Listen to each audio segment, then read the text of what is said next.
আমার কাছে বড় ভালো লাগছে, আমাদের কমি গণনার কিছু আলেম রেজাউল করিম আবরার তিনিও বক্তব্য দিয়েছে যে নবীজি দুনিয়াতে আসার আগেও নবী ছিলেন। পৃথিবীর সিস্টেমে আমার নবী এসেছেন সবার শেষে, কিন্তু মর্যাদার দিক থেকে আমার নবী কোন সময় থেকে নবী জানেন? নবী করিম সাল্লাল্লাহু আলাইহি ওয়াসাল্লাম বলেন, আনা নবিয়্যুন ওয়া আদামু লামুনজিরাতুম বাইনা তিনা। নবী বলেন, কুনতু নবিয়্যাম ওয়া আদামু বাইনাল মাই ওয়াত তিন। নবী বলেন, মুহাম্মাদুন নবিয়্যুন ওয়া আদামু লামুনজাদিলা বাইনাল মাই ওয়াত তিন। আল্লাহ রাব্বুল আলামিন জিবরিলের মাধ্যমে যখন পৃথিবী থেকে মাটি নিয়েছেন আর জান্নাতের পানি একত্রিত করে, মাটি আর পানিকে একত্রিত করে আল্লাহ যখন আদমের বডি তৈরি করেছেন, হাবিব বলেন আল্লাহ এখনো আদমের বডি তৈরি করেননি। যখন বডি তৈরি করার জন্য জান্নাতে মাটি আর পানিকে একত্রিত করেছেন, কুনতু নবিয়্যা, মর্যাদার দিক থেকে ওই সময় থেকে আমি নবী। আরেকজন জুবাইর আনসারী, তিনি মারা গেছে, জুবাইর আনসারী, তিনিও বক্তব্য দিয়েছেন।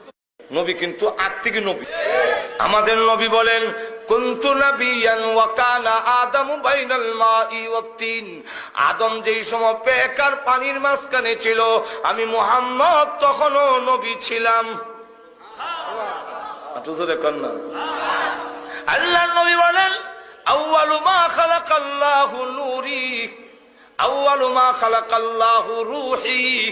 আল্লাহর নবী বলেন, সর্বপ্রথম আল্লাহ যা সৃষ্টি করেছেন তা হলো আমার রূহ মুবারক। এই হাদিসটা যে আদম আলাইহিস সর্বপ্রথম আল্লাহ আমার রূহ বানাইলেন, পাঠাইতেন সকল নবী। যেই সময় রূহ আর মাটি একাকার ছিল না, একসাথে ছিল না, সেই সময় আমার নবী নবী ছিলেন। মুহাম্মদুর রাসূলুল্লাহ সাল্লাল্লাহু আলাইহি ওয়াসাল্লামকে একজন জিজ্ঞেস করেছেন, হুজুর আপনি নবী হইলেন কবে? রাসূল বলেছেন, কুনতু নাবিয়্যান ওয়াল আদামু বাইনাল মাই ওয়াত তিন। আমি তখনও নবী ছিলাম যখন আদম আলাইহিস সালাম পানি আর মাটিতে মিশ্রিত অবস্থায় ছিল। জিবরাইল আমিন এসে একদিন রাসূলকে জিজ্ঞেস করতেছেন, হুজুর আপনার বয়স কত? রাসূলুল্লাহ সাল্লাল্লাহু আলাইহি ওয়াসাল্লাম জিবরাইলকে জিজ্ঞেস করতেছে, জিবরাইল আমার বয়স পরে বলবো, আগে বলো তোমার বয়স কত? কিছু আছে কিছু, আগে বলো তোমার বয়স কত? জিবরাইল আমিন, হুজুর আমার ডেট অফ বার্থ জানা নাই। বুঝেন নাই? ডেট অফ বার্থ আমার জানা নাই, তবে একটা ঘটনা যদি আপনার কাছে বলি, এটা দিয়ে হিসাব করে আপনি আমার বয়স কত এটা বের করতে পারবেন। আপনারা কাহিল হয়ে গেছেন মনে হয়, কথা শুনতেছেন? জিবরাইল বলতে শুধু একটা ঘটনা বললে আপনি হিসাব করে তারপর আমার বয়সটা বের করতে পারবেন। যখন এই কথা বলছেন, রাসূল বলে কি ঘটনা? বল, হুজুর আমাকে যখন আল্লাহ সৃষ্টি করেছেন তখন আমি আরশের নিকটে দেখতাম একটা তারা উঠতো, একবার উঠলে ৭০,০০০ বছর থাকতো। কয় বছর? ৭০,০০০ বছর। এরপরে যখন অস্ত যাইতো ৭০,০০০ বছর পর্যন্ত চলে যেত, আবার যখন উঠতো ৭০,০০০ বছর থাকতো। একবার উঠলে ৭০,০০০, অস্ত গেলে ৭০,০০০।